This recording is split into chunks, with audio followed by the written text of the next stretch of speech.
মূর্তি পূজারীদেরকে আমার চ্যালেঞ্জ, এই ভিডিওর মাধ্যমে আমি চ্যালেঞ্জ করছি মূর্তি পূজারীদেরকে, যদি কোনো মূর্তি পূজারী থেকে থাকেন যিনি প্রমাণ করতে পারবেন যে ঈশ্বরের মূর্তি হওয়া সম্ভব এবং ঈশ্বরের মূর্তি এমন হতে পারে বা ঈশ্বরের মূর্তি হয়, এটা যদি প্রমাণ করে দেখাতে পারেন, তো আমি পবিত্র কুমার আর্য এই ভিডিওর মাধ্যমে কথা দিচ্ছি যে আমি তার বাড়িতে বিনা পারিশ্রমিকে 1 বছর চাকরের কাজ করে দেখাবো। 1 বছর চাকরের কাজ করব বিনা পারিশ্রমিকে।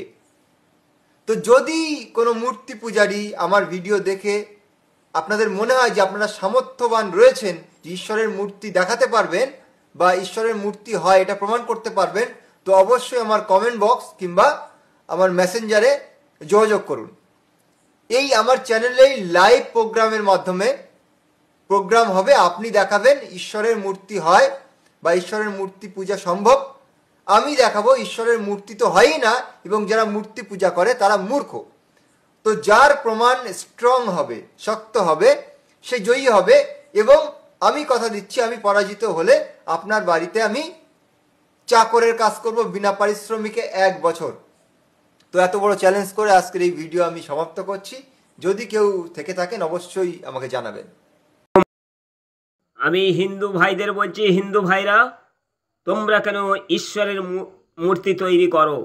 এখানে তোমাদের হিন্দু পণ্ডিত ধর্মশাস্ত্র প্রমাণ করে দেখাচ্ছেন যে ঈশ্বরের কোনো মূর্তি হয় না। তোমরা আজকের থেকে আর ঈশ্বরের মূর্তি তৈরি করবেন না, তাহলে নরকে যেতে হবে।